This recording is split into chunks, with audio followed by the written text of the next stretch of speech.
Karibu kwenye Msasa, where we talk to successful people about failure.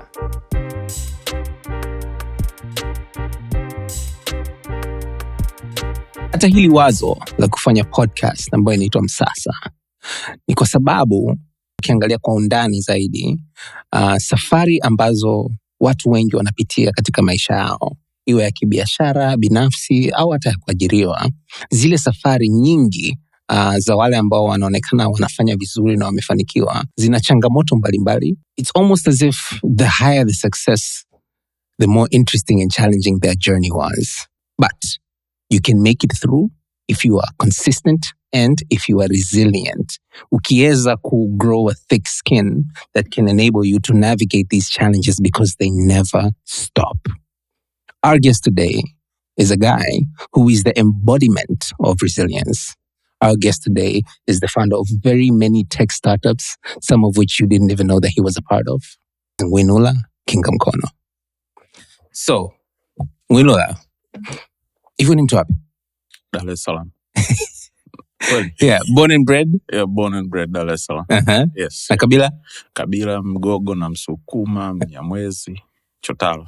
Una kabila tatu? No, 2. Mnyamwezi na Mgogo. Mnyamwezi na Mgogo. Yeah, Patrino. Okay. There's a mix of everything. Right. Lakini nimekulia maisha yangu yote Dar es Salaam. Kwa hata nitakuwa mnafiki nikikwambia sijui nimeenda sehemu fulani, hapana. Ni Mzalamu as it gets. Yeah. For those who don't know, yes. Who is Winula? That's a almost philosophical question. But who is Winula? Okay. Sounds like therapy. Take your time. Yes. Yeah. Background yangu ni software development. Okay. It's easier nikijielezea upande wa career. Sawa. Yeah. Lakini pia ninapenda michezo kwa ujumla, basketball. Lakini pia ninapenda sanaa kwa ujumla. Muziki, na sijui poems, sijui hip hop, classical music, yani kwa ujumla wake tu napenda muziki. Lakini pia napenda vyakula tofauti, yani kujaribu, yani mimi kujaribu kitu ambacho sio cha tamaduni yetu. Yani rahisi sana, utaje hata kuniconvince. Lakini pia napenda kukipika. Winula ni nani? Yeah. Kwa hiyo huyo ni mimi. Lakini pia ni mwanzilishi wa Tunza Fintech na Ellipsis Digital na nyingine nyingi ambazo zilishafeli kama Gumzo na nyinginezo. Huyo ndo Winula. That's very interesting. What's the one food that you ate ambao ukasema lakini kweli niko courageous? Kwa sababu unajua you need to be a bit courageous ili kujaribu kila kitu. Yeah. Nadhani mamba. Mamba Kenya, mamba. Ulienda kwenye ile range nini? Sikumbuki, fuga something. Yeah, wana vyakula tofauti. So, yeah. Ikoje? Mimi kula mamba. Kama kuku na samaki imechanganya. Kwani mlaini? Yeah, mlaini. Like, nice. Okay. But it was strange, like mamba, lakini tamaduni nyingi wanakula mamba. Kwa hiyo ndo kitu pekee yani nilikula nikasema sasa huku nakuelekea huku mipaka kidogo. Tulikuwa tunapiga story kabla tujaanza. Naam. It's interesting kwamba, well, I find it interesting kwamba sikujua wewe ni kati ya waanzilishi wa Ellipsis. Okay. Although yes. I'm familiar with Ellipsis, I actually follow it. But knowing you, I'm more familiar with Tunza. Yes. Yeah? Yes. Yeah. So Tunza for you is business or project number? Oh, wow. In terms of like the ones that turned into companies, yes. Or like, it could be 6, 7. Okay. Yes. And the other one in terms of the ones that turned into? Businesses, like maybe 2 or 3. Yes. Okay. Yeah. How do you differentiate those two? Zipi sasa ambazo zina exist paka sasa hivi. Oh, that's how you're differentiating it. Because you said the ones that turned into companies in 6. You try it and then it doesn't turn into something, like you end up like having users. Yeah. We had a project Gumzo. Okay. It was a voice sharing social network. How does that work? It's almost similar to Clubhouse now. It's like Clubhouse? Yeah. Really? Yes, but we did that in 2014, I think, about 8 years ago. Okay. Yes, it was a voice sharing social network. People could post voices. Yeah, we already had like a timeline and everything. And yeah, but it failed, so it never turned into a company or anything. That's what you mean. Yes, exactly. So okay, yes, yeah. Okay, I didn't know about Gumzo. Yeah, it was 2013. No, 14 to 15. 14 to 15. Yes, yeah. We launched December 2014. Yes, that's when it went public. Okay. Yes. It's very interesting. What are the projects never became? If you don't mind sharing. Wow, a lot, man. There's a lot. iCollege was iCollege, like the small I and the small I. You know, everybody was trying to be iPhone-ish. Yes. You get it. Yeah. And so basically, it was 4 pages weekly journal. Yeah, unachukua iPhone unaikunja, unaweka stories za chuo. It was just local news, and then we were distributing this for free with like cartoons, but I went to the University of Dodoma, so the context of the University of Dodoma, and you know, there's always something that's happening at the campus. So there's always something, and so we would capture these stories and then share them. So yeah, it was like quite popular around its time. We even started to do the same for like St. John's in Dodoma. We tried a bit. We tried, I think, UD. We tried IFM. Yeah, but it was too ambitious and that wasn't ready. Like, so these are one of those projects that it became something. We even built like a digital platform for it. I'm talking 2011. Yes, we were still back in college. Yeah, Phil. Yeah. And then at that time, so we had like active subscribers. People were paying for ads. People were paying for ads already? Yes. How many subscribers did you get? So we would print. We were always out of copies, like 10,000. Yeah, but people would always like reach out, like, yo, VP, where is it? And so, but it never turned into a company. Okay. Yeah, even though we made money and everything, but it never turned into a company. So it started as a project and it ended as a project. Yes, yeah. That's very cool. Because sasa mlikuwa mnapataje content kwenye vyuo hivyo mbalimbali? People would send them. People would send the content. It was the beginning of the Facebook and we had a number. It was the same number ambayo tulikuwa tunaiweka kwenye the journal na the email. I think it was icollegejournal@gmail.com or something like that. And then people would send the stories there. And then we would verify them, of course, like talk to a few people. And we had volunteers. Like we had people who were ready to, because some of them were studying this as a course, you know, journalism or stuff like this. And then they were like, they really wanted to get into this community. And so we had cartoonists from the same college. Yeah. I remember nilikuwa natoa shilingi 5,000 kwa kucholewa ni ile strip ile ya wiki moja. And so for us it was more kuenjoy. Tupo chuo ndio tunasoma na nini na vitu vingine and tukawa tunafanya na hiyo kitu. So it was very interesting. Yeah. Okay. Kipindi ellipsis imeanza chuo? Hapana. I had no idea. Imekuja kwanza baadaye. Hata neno ellipsis nilikuwa sijui kama lina exist. Okay. Kwa hiyo ni projects tu, ni ideas. Yes, it was just ideas. We were working on them. Yani nyingine hata kwenye computers zijatoka. Ila imefanyika, iko completed. Yes, yeah. So when was Ellipsis born? 2018. Yes, okay. Yeah. And what drove it being born? Because ukiwa kwenye industry of software, you see how many projects are failing. Yeah. Yes, there's like a lot. Yeah. And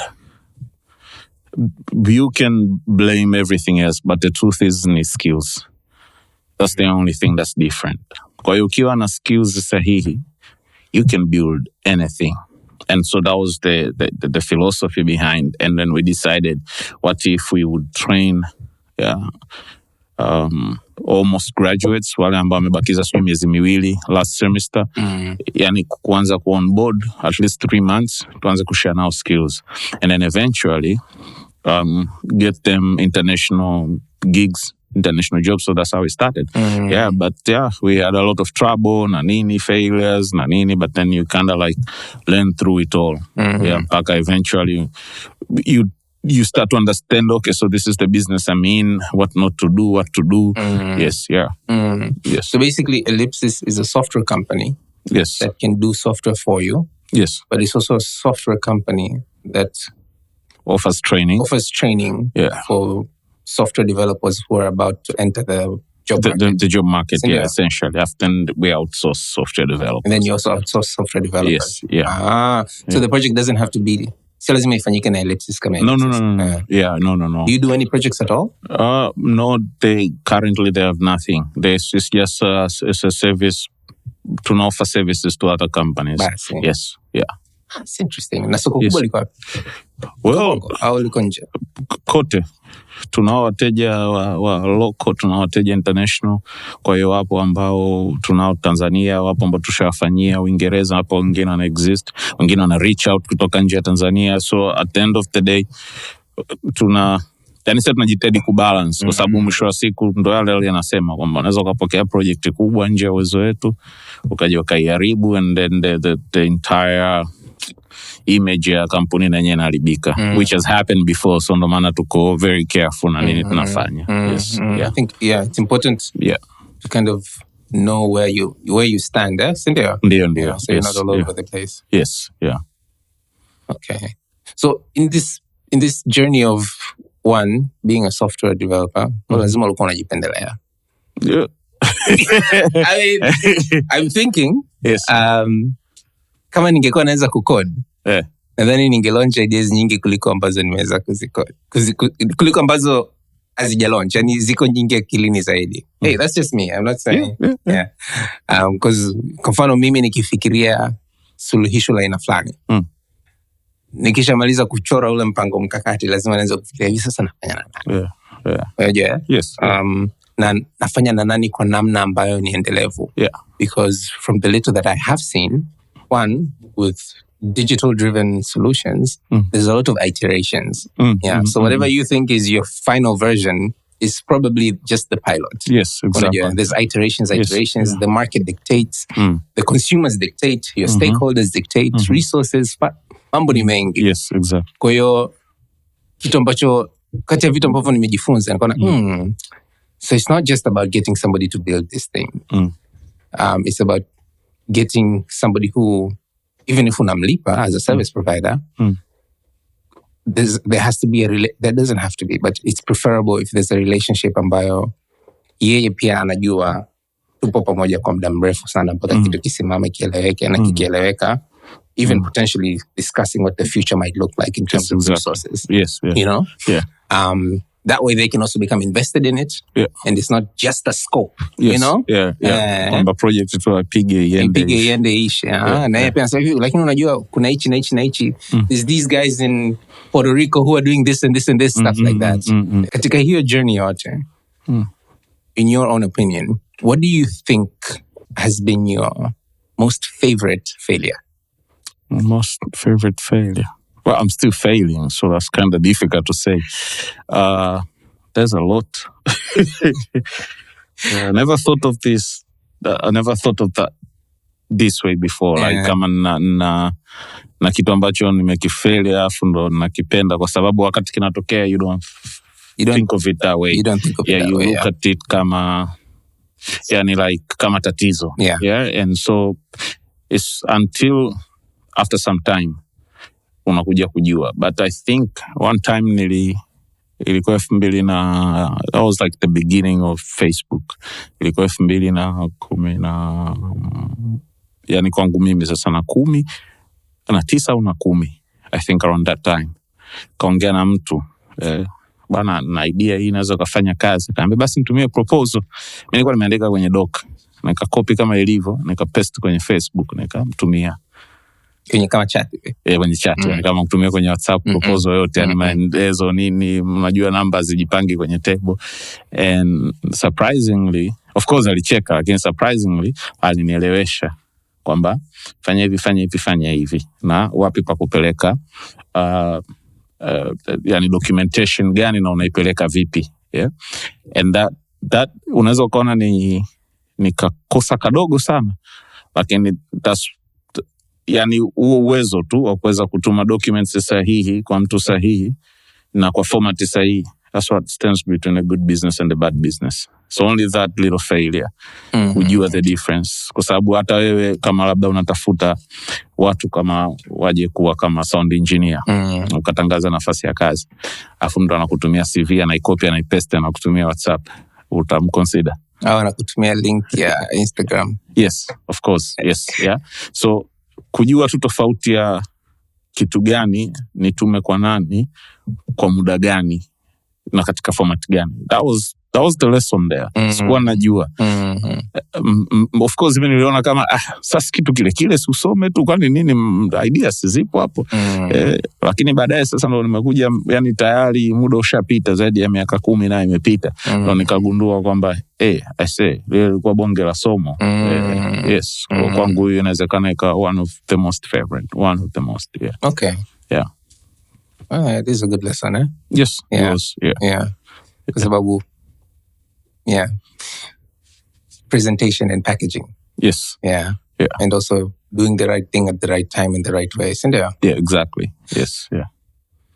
Ulizungumzia kwamba kwenye most digital products or digital driven businesses, digitally driven businesses, you can blame many things, lakini changamoto moja ambayo iko tuseme consistency juu is uhaba wa skills. Yeah, sahihi.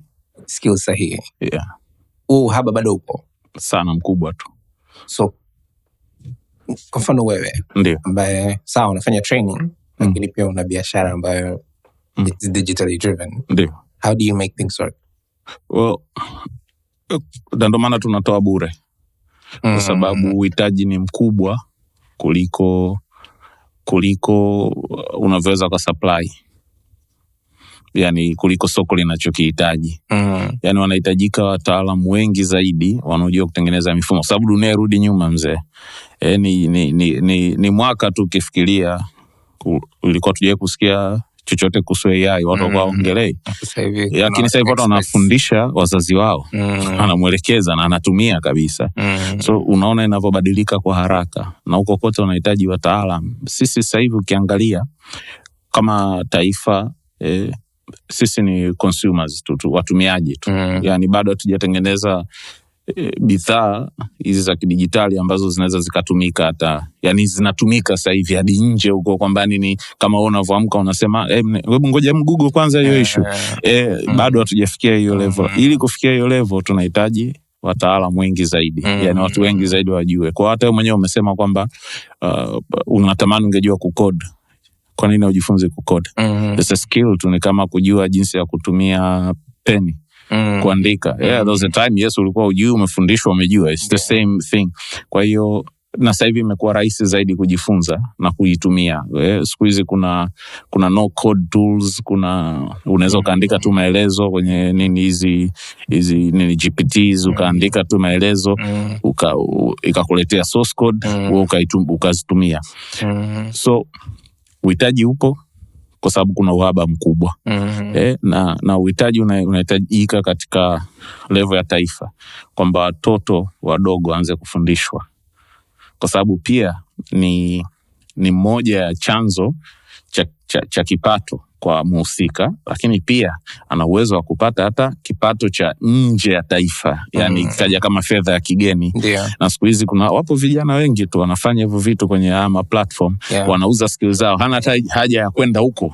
Kwamba anakaa tu anafanyia kazi nyumbani au anakaa ofisi kake somewhere, wanatengeneza systems, watu wanapeleka source code, watu wanatuma hela, wanalipa, ni pesa ya kigeni. Kwa tukiangalia kibiashara zaidi, hata taifa linaweza likaja likafaidika sana endapo atawekeza kwa kiwango kikubwa zaidi kuliko cha sasa hivi. Kwamba yani Tanzania ukianza kufikiria hivi Afrika nchi gani na madeveloper wakali, kwanza tufikirie Tanzania. Na inawezekanika kwa sababu ni skill tu, lakini iwekwe sasa kama tunavyosoma maarifa ya jamii, iwekwe kwenye masomo ya shule ya msingi na uwekezaji ufanyike, makampuni binafsi, wahusika wengine wote, wadau wote wa elimu waweke, yani wanunue vifaa, kompyuta, hata kama ni ya kushare wanafunzi 5, ni bora zaidi kuliko mtu ambaye anafika sasa mwaka wa kwanza ndo anakutana na kompyuta.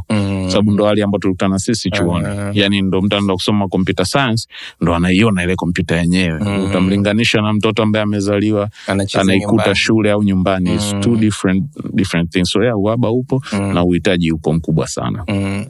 Sasa kwa mtu ambaye anafanya biashara ambayo inategemea sana hizo skills. Ndio. Ndio maana kwa sasa mfano wewe unafanyaje? Yani how do you balance? Do you have to outsource saa zingine nje? Ndo nimesema jibu langu kwenye kuwa train. Yes, ndo kwenye kubalance. Kwa sababu unapo train hata kama ni bure, unaongeza watu. Kama kuna mtu ulimtrain 2019, sasa hivi ni miaka kama 4 imepita. Kwa ina maana along the way kama aliendelea hawezi akawa ni mtu yule uliyemkuta. Which means hakukuwa na madeveloper 20.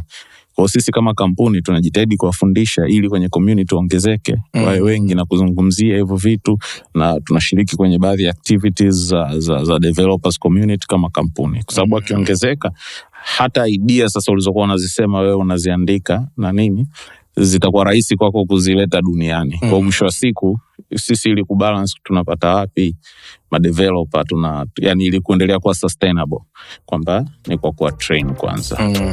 Karibu kwenye Msasa, where we talk to successful people about failure.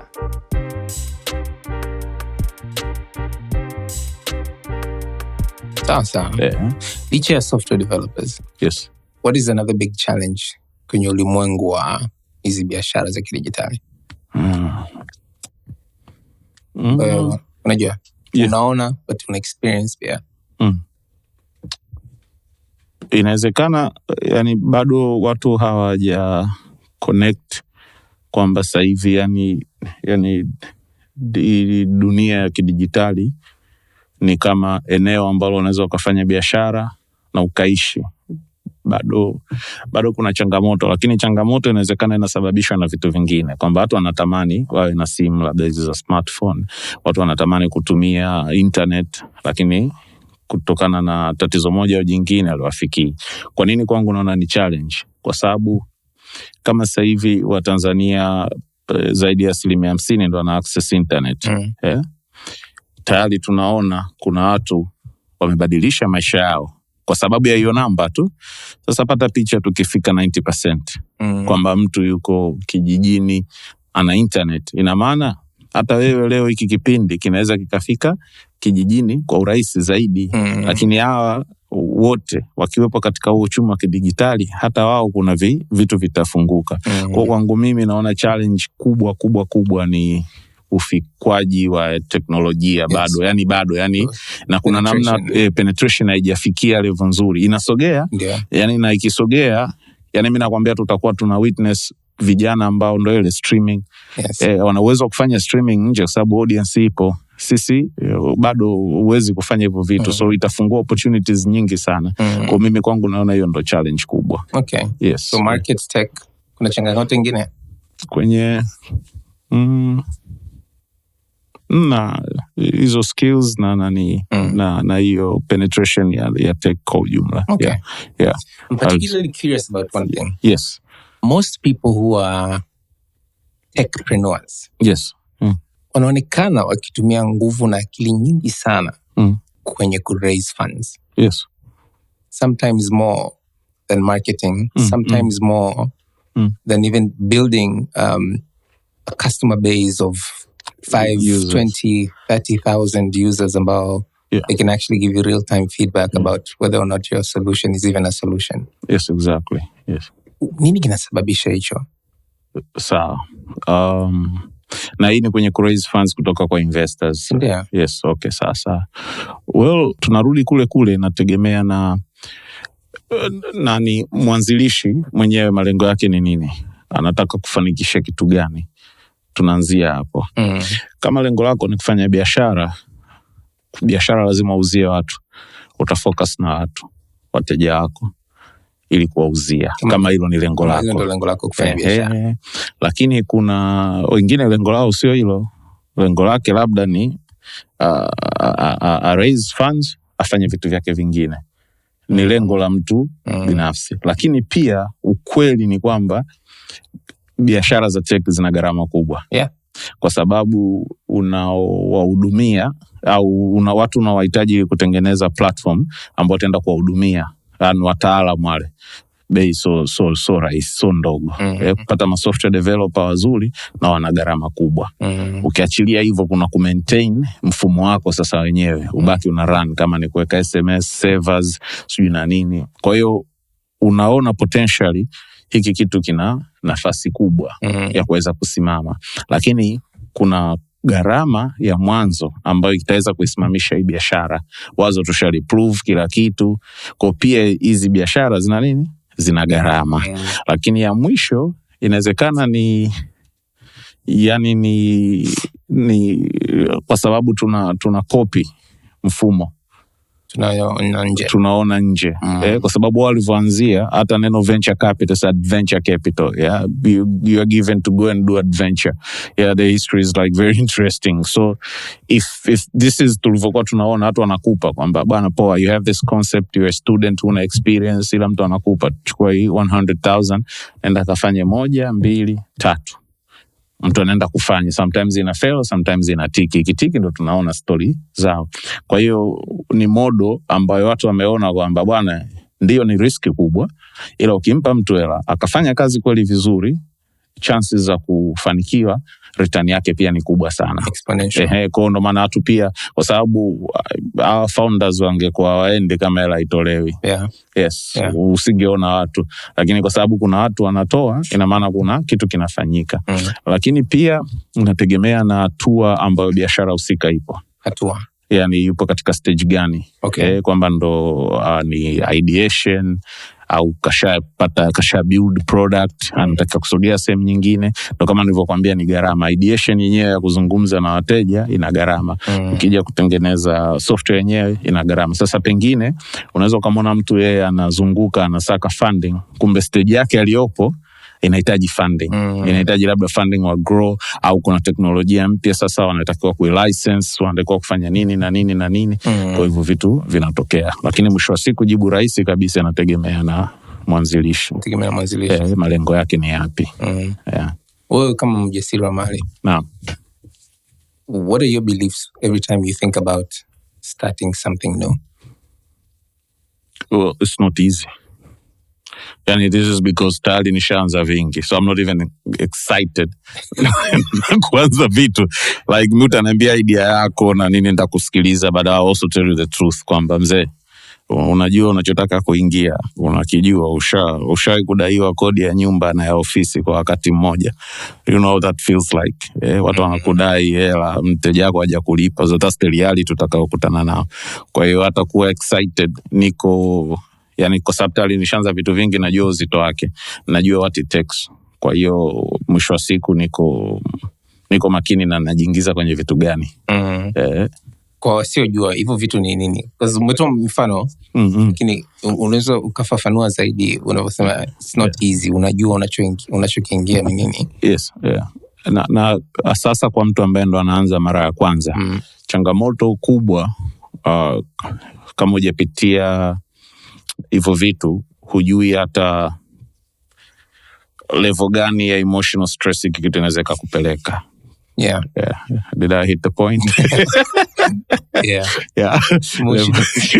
Level gani ya emotion before even like thinking about funds or emotional stress. Kwa sababu kutengeneza kampuni ni kama mtu ambaye anafanya experiments. Kuna kufanya experiments zina fail, ndo maana experiments ni trial and error. Ni rahisi sana kusema sifanya tu trial and error, lakini ukweli wengi wetu hatujui namna gani ya kupokea feedback tukifeli. Hatujui. And this will mess you up more than anything else, kwa sababu wewe kichwani unaamini ili wazo langu ndo lenyewe.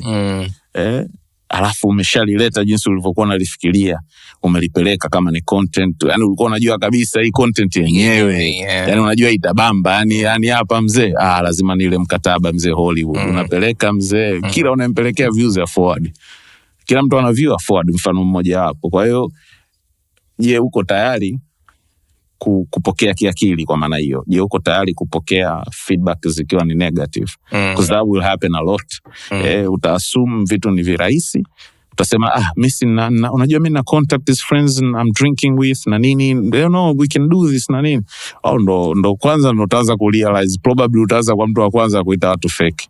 And that could happen in June, not even after December. Utaanza kulaumu watu. And then because unafanya assumption nyingi, everything happens kwenye karatasi. So cha kwanza kabisa kigumu ni uwezo wa huo msongo wa mawazo. Je, una uwezo wa kudili na iko kitu? Kwa sababu kuna sometimes unachukua mzigo, vitu vinaharibika, kuna kutapeliwa, kuna kutokufanya mahesabu tu vizuri, mwenyewe umejichanganya na utapoteza hela, inakuchosha sometimes, hata urafiki na nini, mahusiano yanavunjika. Kwa sababu sio kitu kirahisi, lakini ni kitu fulfilling kama ukielewa kwamba unajiingiza kwenye nini. Kwa sababu naona kuna stories yani kubwa ni kwamba watu wanafikiria ukiwa umejiajiri automatically unatoka. So kweli ni story tu chache ambazo zinasikika, ila nyingi ambazo they are buried underneath za watu ambao waliamua kujiajiri.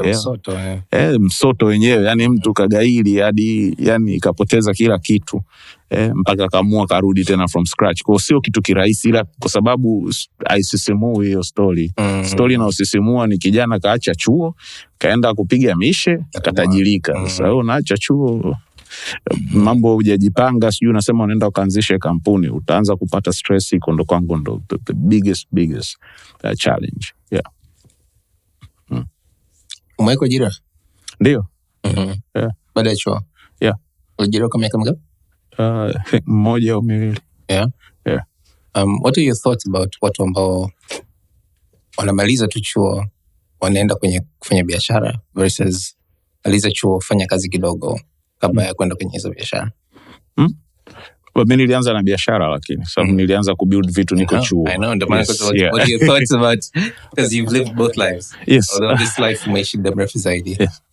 I think truth is we walk extremely different path kama binadamu, yani mimi, wewe, and while it's easy to judge kwamba mtu ambaye kamaliza chuo akaenda kufanya biashara atafail versus mtu aliyemaliza akaenda kuajiriwa atafaulu, kwa sababu muda mwingine yani kuna huyo mtu mwenyewe anahitaji kutokuajiriwa, yani katika hiyo path yake. Sasa it has to happen that way, kwamba siajiriwe ili apitie msoto ili aheshimu ajira akiingia kwenye ajira. Could be that way, kwa sababu wapo watu ambao wameanza na moja kwa moja kujiajiri, and then it was so difficult, alikuwa hata na mtaji, mambo yakaharibika, akarudi ndo anakuwa mfanyakazi bora. Sababu anajua huko mtaani huko anajua kulipo. Anajua moto wake.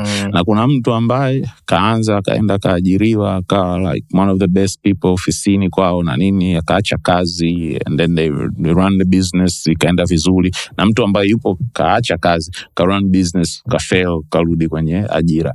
Mwisho wa siku, what I like to say kwa yoyote ule, path yoyote, just know you're zero. Just know where you're standing.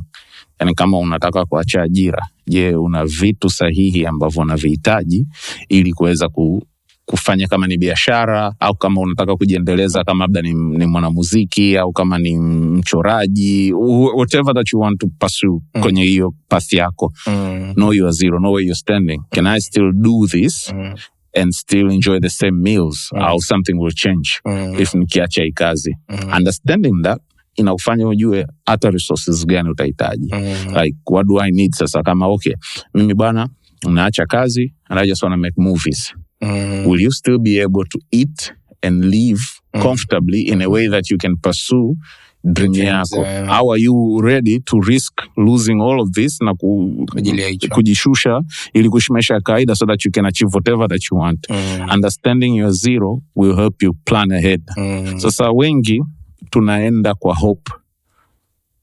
Bwana, kwa kitu gani? Kwani I've been broke before. This is not the first time.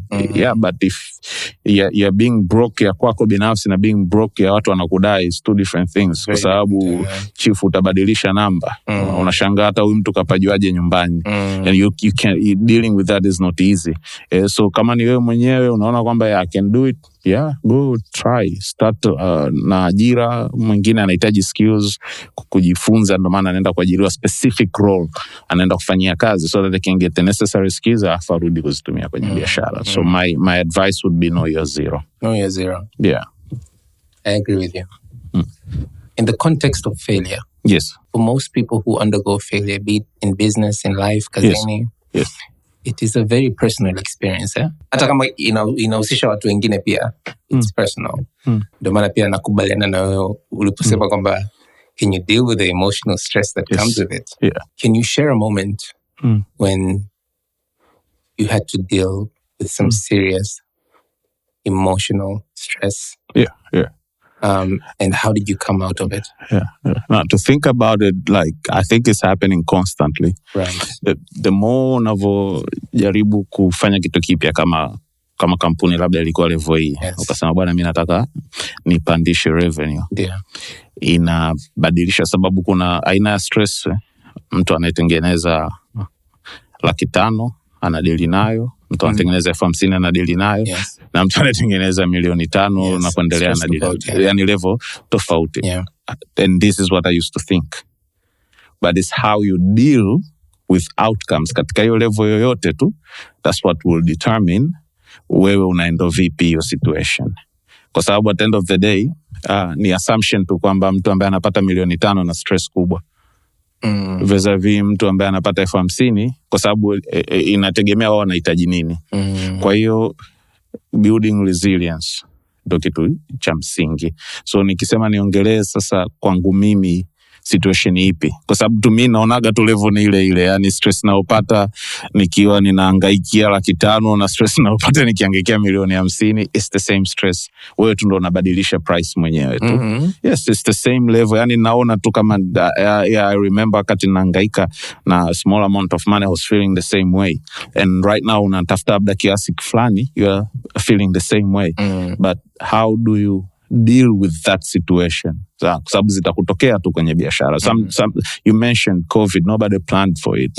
Yes, lakini imetokea. To me, naona the same amount of stress kama nikiwa nimefanya kazi labda mteja hajanilipa na nini. So what I'm saying, one of the things that happened ni nadhani I almost lost the company Ellipsis wakati tunaanza mara ya kwanza, kwa sababu the first clients were from a culture ambao wanafanya kazi tofauti na sisi. Okay. And they are like super on time na nini, and sisi tulivu like we're super relaxed na nini. Saa 2 could be 2:30 au 2:40, and to them this was like yani 5 minutes they were losing their minds. They're like, what is this? Now you're so unprofessional na nini.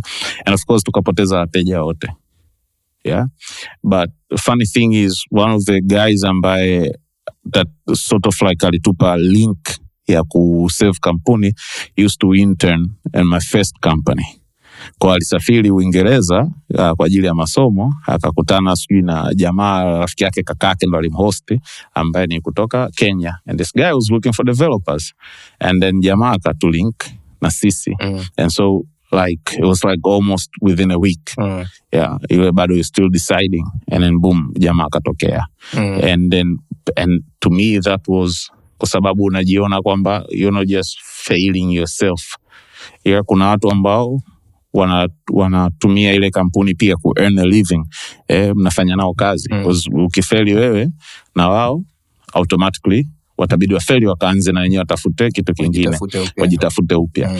And so to me this was very interesting kwa sababu you sort of like I sort of see it, how it happened, kitu gani nilichokosea na nini, and then I started to build resilience kwamba okay, this will happen a lot of time. If I beat myself up, I will not survive. Because haitaisha. Yeah, and nobody cares actually. Utalia, utalalamika, na you'll find an excuse you have, lakini haitokubadili. And this is why I have these 2 boards offices. Nasema be stronger than excuses, because I can make up an excuse to fail anything that I'm doing, but building that resilience ya kusema kwamba okay, I've never dealt with this, I don't even know where to begin with, but some people have dealt with this. This is not a unique problem. As you said, ideas are zipo tu yani. So that means somebody must have dealt with this situation. So how do I build this resilience? Ikintokea tena, because it's really your reaction. Unapaniki vipi, unadili vipi na issue, ukiamua kuachana nayo, ukiamua to fight through. And this is my approach to hizi zikitokea yani failure. Kwa sababu, again, we are in tech. Tech is science. Yes. You fail a lot. Yes. Una idea kwamba mzee, if we put this blue button itaongeza sijui nini na nini, and then nobody's seeing it. You know how many times we launched Tunza mzee? Like 6-7 times nobody cared. Yeah, we are announcing, we are telling people no one cares mzee. And then this one time when people actually cared, it changed everything. Yeah, so yeah, we had like several trials nikikuonyesha UI that we designed before mpaka sasa hivi. And so if you don't build resilience, ina maana ukitoa version 1 and then no one cares about it, imagine like showing up the next time and then there's no one cares about it. The third time no one cares about it, and then until you get it right. Yes. Kwa sababu, okay, so what do people care about? Yes. And so this is all through building resilience. Yes. And it came because failed so many times before. Yeah. Kwa mfano nilikuwa naweka ads bila kusign agreements. I didn't know this wakati nafanya college. Way back. And that made me, yani leo hata kama tunaongea kitu tu cha kawaida tu, I'll go through your agreement and I saw my, just to understand it because it happened. And so imagine ningeamua nigaili, instead of saying, okay, so I just have to learn this as a lesson. It's expensive, it costs me, but I have to build resilience and move on. Yeah, that's my approach. Karibu kwenye Msasa, where we talk to successful people about failure.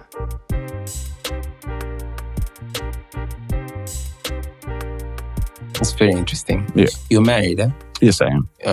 Is your partner name mfanya biashara? No. Yeah. But I don't talk about my marriage or my family life in public at all. That's not the angle I'm going for. Okay. The angle I'm going for is the life of an entrepreneur. Yes. Has many challenges. Yes. And sometimes could be even more challenging when the partner also isn't an entrepreneur. Yes, yeah. Mazingira tu tofauti. So unajua? Yeah. Una balance vipi? Hichi ni kitu hata mimi binafsi najaribu kujifunza. Kwamba una balance vipi? Especially when sometimes things are not sane kule kwingine. Well, it's... the word balance is very interesting. Unajua? Kwa sababu... there's always this thing tulikuwa tunaulizana utotoni, kilo 10 za mawe na kilo 10 za pamba zipi nzito. And then I don't know, like, zote ni sawa obviously, lakini ukiangalia the amount of space they are taking, huwezi ukasema zina balance. Yes. Yani tutachukua magunia mangapi ya pamba ili ifike kilo 10 za mawe. Unaweza ukawa na jiwe moja tu and that's already 10 kilograms. Lakini ukisema pamba, they will eat up all this space. So hata kusema the word balance, it could be balanced in terms of like measurements, in terms of like 50-50, I'm spending 8 hours hapa, but is it truly balanced? Because these things are consuming different kind of spaces. Yeah, work is survival. Yes. Yeah, work is survival. This is the truth. Yes. Yeah, we'll pretend Nanini is my passion. Man, like, it's always interesting for me to see people who are working, following their passion, because that means they can afford to do that. But for the rest of us, most of us, work is a way of life, and you need it to survive. Yes. Yeah. Yes. So the question is, how much of that do you need for your whatever relationship, yeah, hata kama ni a family level, friendship level, to survive? How much of that work will take up space, yeah, and still feel the same way ikiwa ni issue nyingine? So to me, ukisema let's find the balance, ni uongo. Yeah, the best thing you can do ni kucompensate. Yani kwamba, yeah, here I'll have to concentrate. Here I'll take a break. I'll not talk to anybody at work. Lazima. Now to do that, man, that's unique to every person. Yeah. Because there are some people, they want their space. And they are happy when they're less wasipusumbuliwa. And there are people who are not.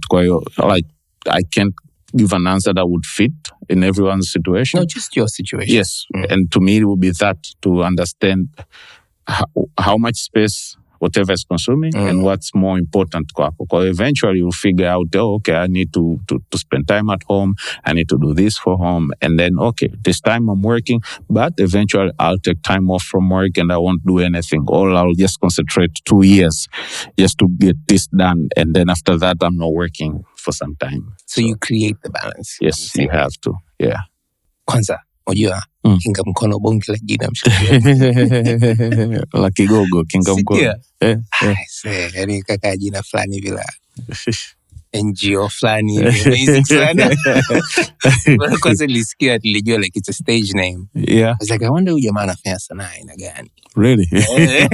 Yeah, nishawahi kuona list ya majina 10 interesting Tanzania. Yeah, I made the list. You made the list? Yes, on Jamii Forum or something. Yeah, I was like, oh yeah, well, finally something I'm good at. Very cool. Yeah. Kingamkono. Naam. Funza.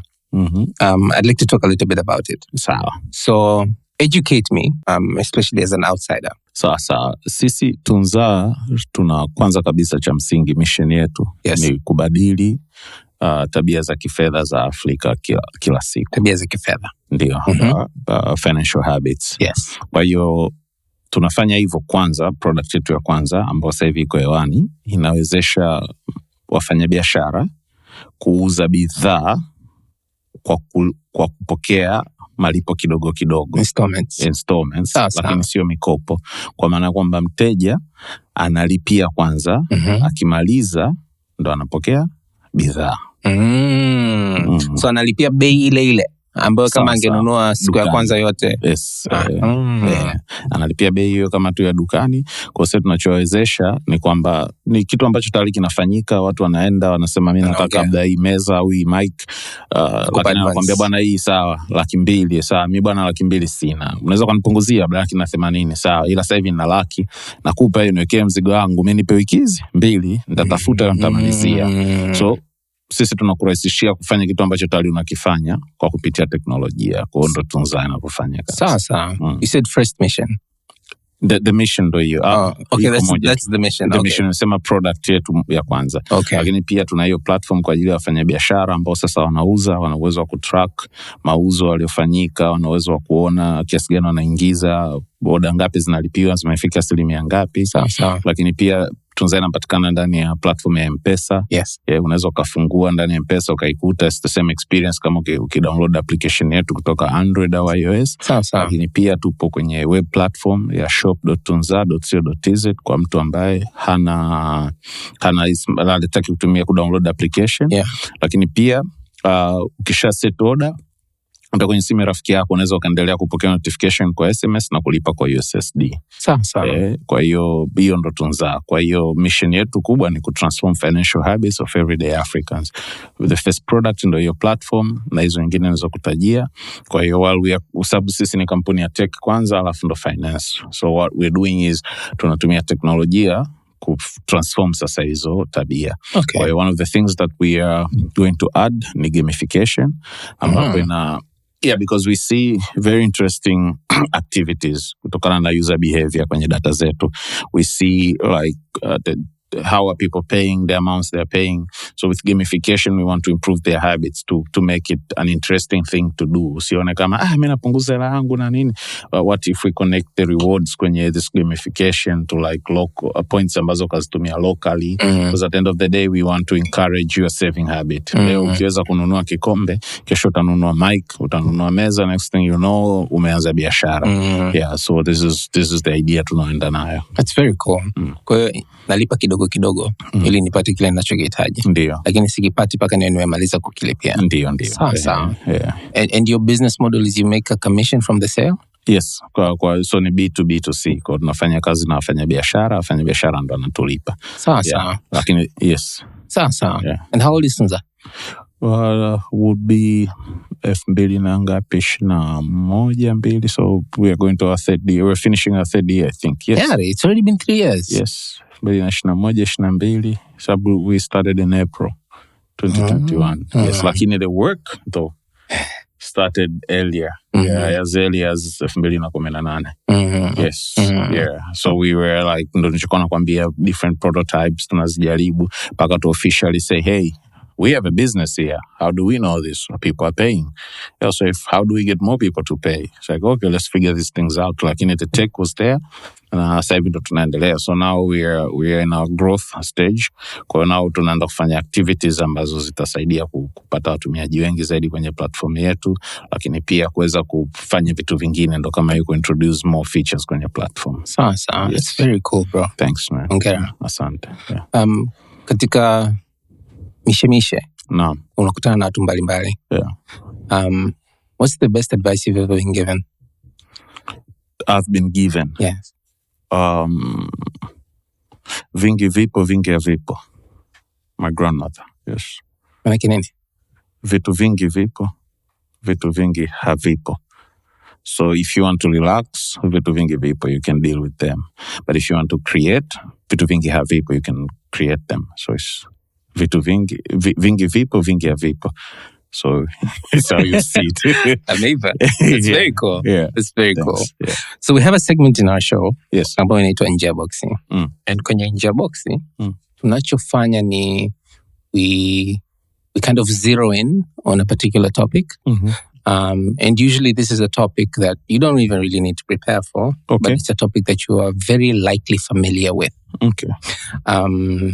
The topic that we have today, yes, is go-to-market. Yeah. Or route to market. Yeah. So basically what we'd like to hear, yes, from your side of things in your world,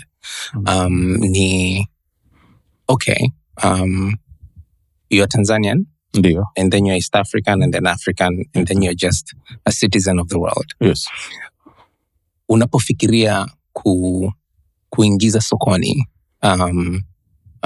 and more specifically kuingiza a digital product sokoni, ni vitu gani lazima umevifikiria kama vigezo ambavyo vinaashiria kwamba uko tayari kipeleke sokoni? Watu wakianza kuambiana wenyewe kwa wenyewe bila wewe kuwa influence. This is kwenye digital platforms. This is the best way to tell kwamba, okay, now I have a hit.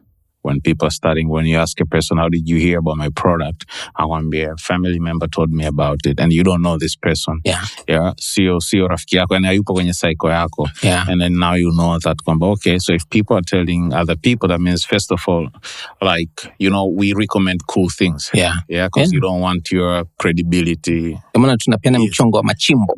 Chimbo flani liko. Yes. Yeah. Because it's cool. It's cool. Kwa watu wakikwambia now, okay, people are sharing because my product is cool. Yeah. Lakini ukiona kwamba wakiambiwa wanapewa warning, ujue bado you're not there yet. Lakini this to me is the best sign, kwa sababu sisi approach yetu, we always invite people, yes, break bread with them, and then we show them, hey, we've been working on this. Yes. What do you think? Yes. And then they try it out na nini. Mwingine anakuambia naweza nikaanza leo. So they're like, okay, so they're ready to try it out. Unawapa tena watu wachache, it can be 10 to 20 people. And then these few people, we start to track them. Tunaangalia, they having more conversations regarding our product. What are they talking about? And if nothing is happening, we ask them, what's up? What kitu gani ambacho hujakipenda? This is design thinking. Like, we try to learn from them. Changamoto gani ambazo unaona zinahusu, mimi naona bwana hii product kwangu it makes sense. Isaidi chochote. So you realize, okay, you need to work on your product zaidi. Kwa pengine tatizo sio watu, pengine bidhaa yako. Yeah. Sometimes you're just talking to the wrong people. Or you need to know exactly nani ambaye namtengenezea hii product yako.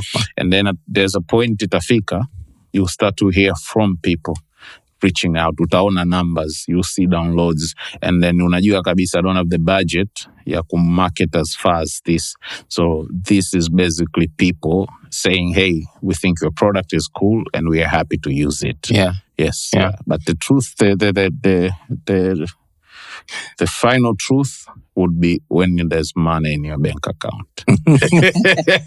Yeah. Everything else nice to have. Yeah. I like your response because umeanza with the end in mind. Yeah. Word of mouth marketing is the best kind of marketing. Yes. Potentially it's the most valuable kind of marketing. And it's the cheapest. And it's essentially the cheapest. Yes, yeah. We try to replicate it through influencer marketing, but it's just not the same. Yani sio sawa na mimi nikikaa ngambia by the way unajua kama unatamani kula kuku kuna sehemu fulani kuna kuku fulani noma. Yeah, exactly. That's very powerful. Yes. I agree with you. Kitu I just want to clarify and be sure that I got the point. Word of mouth marketing is an indication, and then at the end of the day is money in the bank. Yes, this is to me the final truth. The final truth, yeah. Yes. But you're adding value somewhere, in some way. Yeah. Lakini kabla sasa hujapata hiki na hiki. Nahisi kama nimeelewa, you're saying test the product to a small group of people first. Yes, exactly. Expose it to a small group of people whom you can get feedback from. Essentially, you can control the outcome. Are these friends, family, or even strangers? Not necessary. If you can afford to bring strangers, that's even best. Kwa sababu wale wana emotional attachment na especially hata kama wasipokujua ndio itakuwa vizuri zaidi. Kwamba yani watu ni random mtu anakuchana. You can even say bwana tunafanyia utafiti kampuni. Kwa hiyo tuambie ukweli na nini vipi, and then you hear the feedback because you want that. Kama tunarudi pale how much can you deal with, kwa sababu accepting negative feedback and understanding this is how I will build my company or my product. I'll make improvements on my product.